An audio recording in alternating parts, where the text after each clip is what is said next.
ಮಧುಗಿರಿ ಜಾತಿ ಗಣತೆಯ ನಮೂನೆಯ ಕಾಲಂ 61ರಲ್ಲಿ ಮಾದಿಗ ಸಮುದಾಯವೆಂದು ನಮೂದಿಸುವಂತೆ ಮಾಜಿ ಜಿಲ್ಲಾ ಪಂಚಾಯತ್ ಸದಸ್ಯ ಎಚ್.ಡಿ. ಕೃಷ್ಣಪ್ಪ ಕರೆ ನೀಡಿದರು. ಪಟ್ಟಣದ ಪ್ರವಾಸಿ ಮಂದಿರದ ಸಭಾಂಗಣದಲ್ಲಿ ಜಿಲ್ಲಾ ಮಾದಿಗ ಪದವೀಧರರ ವೇದಿಕೆ ಹಾಗೂ ಒಳ ಮೀಸಲಾತಿ ತಾಲೂಕು ಹೋರಾಟ ಸಮಿತಿ ವತಿಯಿಂದ ಆಯೋಜಿಸಲಾಗಿದ್ದ ಪತ್ರಿಕಾಗೋಷ್ಠಿಯಲ್ಲಿ ಮಾತನಾಡಿದ ಅವರು, ಪರಿಶಿಷ್ಟ ಜಾತಿಯಲ್ಲಿ 101 ಜಾತಿಗಳ ಪೈಕಿ ಒಳ ಮೀಸಲಾತಿ ವರ್ಗೀಕರಣದ ಸಮೀಕ್ಷೆಗೆ ಬರುವಂತಹ ಅಧಿಕಾರಿಗಳ ಬಳಿ ನಮ್ಮ ಸಮುದಾಯದವರು ಯಾವುದೇ ಕಾರಣಕ್ಕೂ ಆದಿ ಕರ್ನಾಟಕ, ಆದಿ ದ್ರಾವಿಡ ಇತ್ಯಾದಿ ಜಾತಿ ಸೂತಕವಲ್ಲದ ಪದಗಳನ್ನು ಬಳಸಬಾರದೆಂದರು. ಬ್ಲಾಕ್ ಕಾಂಗ್ರೆಸ್ ಅಧ್ಯಕ್ಷ ಗೋಪಾಲಯ್ಯ ಮಾತನಾಡಿ, ಮಾದಿಗ ಸಂಬಂಧಿತ ಜಾತಿಗಳು ಸರ್ಕಾರದ ಪ್ರತಿನಿಧಿಗಳು ಜಾತಿ ಸಮೀಕ್ಷೆಗೆ ಬರುತ್ತಿದ್ದು ತಪ್ಪದೆ ಆಯಾ ಗ್ರಾಮದಲ್ಲಿರುವ ವಿದ್ಯಾರ್ಥಿಗಳು, ಯುವಕರು, ಸಂಘಟನೆಯ ಮುಖಂಡರುಗಳು, ಗ್ರಾಮದ ಯಾವುದೇ ಕುಟುಂಬ ಈ ಜಾತಿಯ ಸಮೀಕ್ಷೆಯಿಂದ ಹೊರಗುಳಿಯದಂತೆ ಎಚ್ಚರವಹಿಸಬೇಕೆಂದರು. ಈ ಸಂದರ್ಭದಲ್ಲಿ ತಾಲೂಕು ಪಂಚಾಯಿತಿ ಸದಸ್ಯ ಸೊಸೈಟಿ ರಾಮಣ್ಣ, ಮಾದಿಗ ದರೋಡ ರಾಜ್ಯ ಉಪಾಧ್ಯಕ್ಷ ರಾಮಾಂಜನಪ್ಪ, ದಲಿತ ಪರ ಸಂಘಟನೆಗಳ ಒಕ್ಕೂಟದ ಅಧ್ಯಕ್ಷ ಸಂಜೀವ್ ಮೂರ್ತಿ, ಆದಿಜಾಂಬವ ಮಹಾಸಭಾದ ಅಧ್ಯಕ್ಷ ಮಹಾರಾಜು, ಬೇಡತೂರು ತಿಪ್ಪೇಸ್ವಾಮಿ, ರಂಗನಾಥ್, ಸಂಜೀವಯ್ಯ, ಸಿದ್ದಗಂಗಪ್ಪ, ವಕೀಲರಾದ ನರಸಿಂಹಮೂರ್ತಿ, ಪೋಸ್ಟ್ ರಾಮಣ್ಣ, ಮರಿಯಪ್ಪ, ಸಾಗರ್, ಶಿವಣ್ಣ, ಹನುಮಂತರಾಜು ಮತ್ತಿತರರು ಹಾಜರಿದ್ದರು.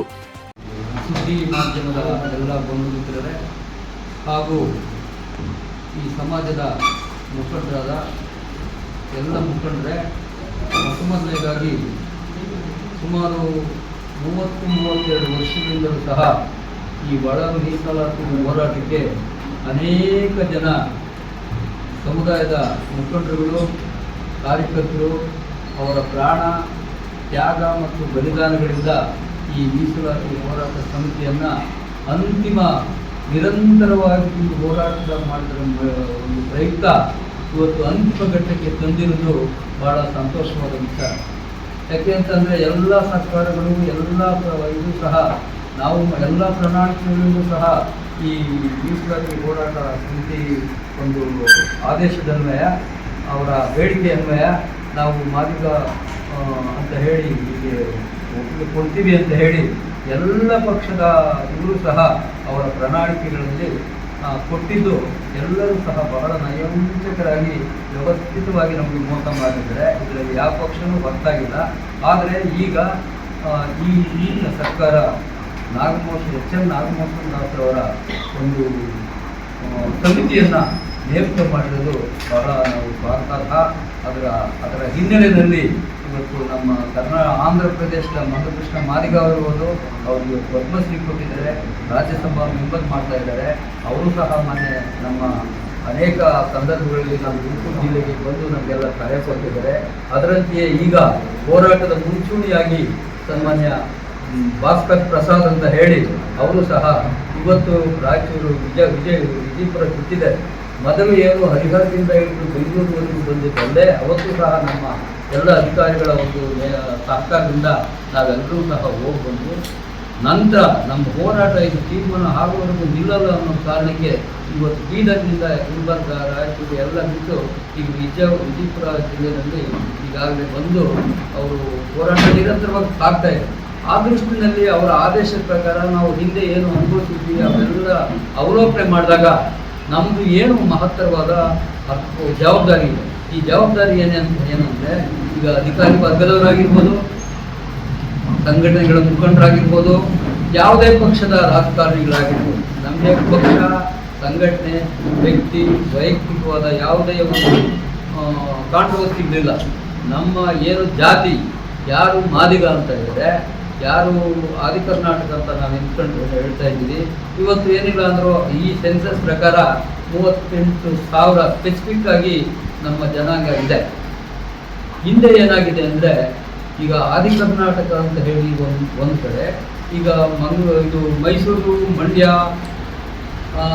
ಹಾಸನ ಈ ತಾಲೂಕುಗಳಲ್ಲಿ ಆದಿ ಕರ್ನಾಟಕ ಅಂತಂದರೆ ಅವರು ಬಲಪಡಿಸಿದ್ದಾರೆ. ಇಲ್ಲಿ ನಾವು ಏನು ಬಲಸೋದರ ಇದ್ದಾರೆ ಅವರು ಆದಿ ಕರ್ನಾಟಕ ಅಂತ ಬರ್ತಿದ್ದಾರೆ, ಇವರು ಆದಿ ಕರ್ನಾಟಕ ಅಂತ ಬರ್ತಿದ್ದಾರೆ. ಅದು ವ್ಯವಸ್ಥಿತವಾಗಿ ಹಿಂದೆ ಇದ್ದಂಥ ಒಂದು ಜವಾಬ್ದಾರಿ ಸ್ಥಾನದಲ್ಲಿ ಇದ್ದಂಥ ಮುಖಂಡರುಗಳು ಅಂದರೆ PSC ಚೇರ್ಮನ್ರು ಆ ಥರ ವರ್ಣೆಯ ಮತ್ತು ಯಾರೋ ಅವ್ರ ಹೆಸರುಗಳು ಹೇಳೋದು ಬೇಡ, ಅವ್ರೇನು ಮಾಡಿದ್ರು, ಎರಡೂ ಕಡೆ ಶೇರ್ನ ಆ ಬಲ ಸಮೂಹಗಳಿಗೆ ಕೊಡಬೇಕು ಅನ್ನೋ ಉದ್ದೇಶದಿಂದ ಪಿತೂರಿಯಿಂದ ಏನು ಮಾಡಿದ್ರು, ಅಲ್ಲಿ ಆದಿ ಕರ್ನಾಟಕ ಅಂತ ಬರ್ತಿದ್ರು, ಇಲ್ಲಿ ಆದಿ ದ್ರಾವಿಡ ಅಂತ ಬರ್ತಿದ್ರು. ಅಲ್ಲಿ ಆದಿ ಕರ್ನಾಟಕರಿಗೆ ಒಳ್ಳೊಳ್ಳೆ ಪೋಸ್ಟ್ಗಳು ಕೊಟ್ಟರು, ಇಲ್ಲಿ ಆದಿ ಕರ್ನಾಟಕಕ್ಕೆ ಬರೀ ಇವರು ಅಟೆಂಡರ್ನ ಕ್ಲಾಸ್ ಲೆವೆಲ್ P1 ಪೋಸ್ಟ್ಗಳೆಲ್ಲ ಕೊಟ್ಟರು. ಇಲ್ಲಿ ಹಂಗೆ ಕೊಟ್ಟಾಗ ಅಲ್ಲಿನೇ ವಿದ್ಯಾವಂತರು, ಬುದ್ಧಿವಂತರಾದರು, ಅಧಿಕಾರಿಗಳಾದರು, ಅವರ ಜನಾಂಗನ ಬಹಳ ಇಂಪಾರ್ಟೆನ್ಸ್ ಕೊಟ್ಟು ಅವ್ರಿಗೆ ಇದು ಮಾಡಿದ್ರು. ಇಲ್ಲಿ ನಮಗೆ ಅನ್ಯಾಯ, ಎರಡೂ ಕಡೆ ನಮ್ಗೆ ಅನ್ಯಾಯ. ಹಂಗಾಗ್ಬಿಟ್ಟು ಮೊನ್ನೆ ನಾವು ಯಾವುದೇ ಚುನಾವಣೆ ಸಂದರ್ಭದಲ್ಲಿ ಹೋದಾಗ ಅಲ್ಲಿ ಈಗ ನಮ್ಮ ಮಧುಗಿರಿ ತಾಲೂಕಿನಲ್ಲಿ ಸುಮಾರು 100 ಮನೆ ಇದ್ದರೆ 100 ಮನೆಯಲ್ಲಿ 3 ಮನೆ ನಮ್ಮ ಆದಿ ದ್ರಾವಿಡರಿರುತ್ತೆ, 100 ಮನೆ ನಮ್ಮವಿರ್ತದೆ.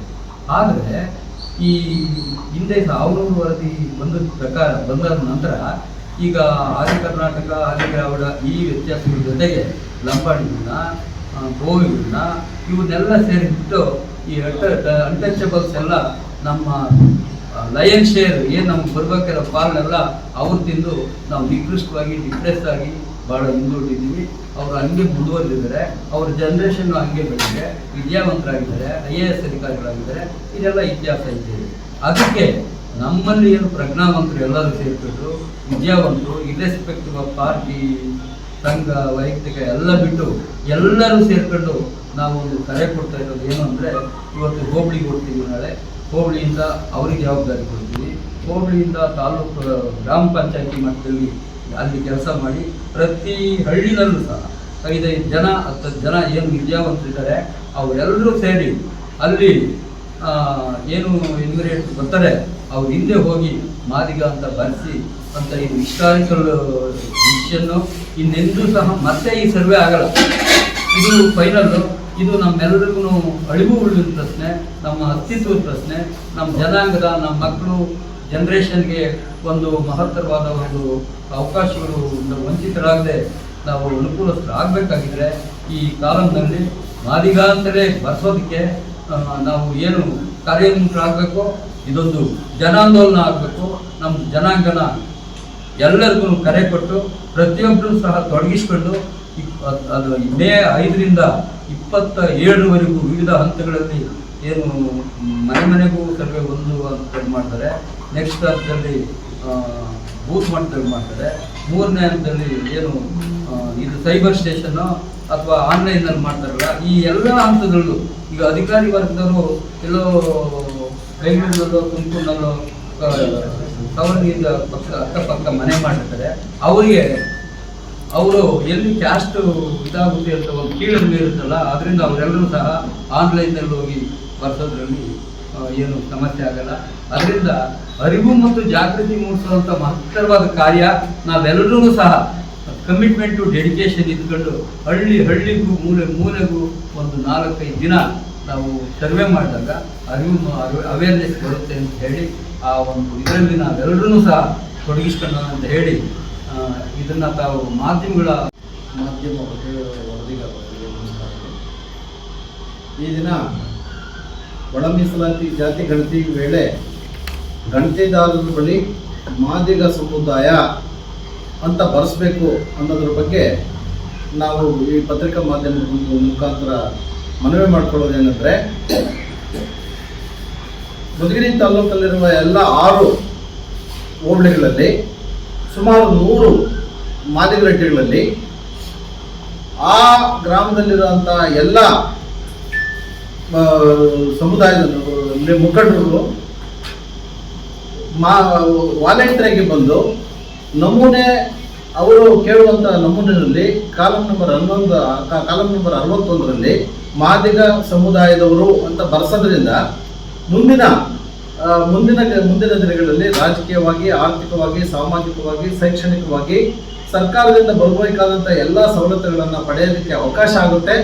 ಮತ್ತು ಈಗೇನು ನಮ್ಮಲ್ಲಿ ಡಿಫರೆನ್ಸ್ ಒಪಿನಿಯನ್ ಬಂದು ನಮಗೆ ಏನು ಅವಕಾಶ ವಂಚಿತರಾಗಿದ್ದೇವೆ, ಆ ಅವಕಾಶಗಳನ್ನು 75 ವರ್ಷದ ನಂತರ ಆದರೂ ಪಡೆಯೋದಕ್ಕೆ ಅನುಕೂಲ ಆಗುತ್ತೆ ಅಂತ ಹೇಳಿ ಈ ಒಂದು ಅಂಶವನ್ನು ತಾವೆಲ್ಲ ಮುಖಂಡರು ಗಮನದಲ್ಲಿ ಇಟ್ಕೊಂಡು ಈ ಗಣತಿದಾರರು ಬಂದಂಥ ಸಂದರ್ಭದಲ್ಲಿ ಮಾದಿಗ ಸಮುದಾಯದವರು ಅಂತ ಪಕ್ಷಾತೀತವಾಗಿ ಯಾವುದೇ ಭಿನ್ನಾಭಿಪ್ರಾಯಗಳು ಇಟ್ಕೊಂಡೆ ಬರೆಸಬೇಕು ಅಂತ ನಾನು ಮನವಿ ಮಾಡ್ತೀನಿ.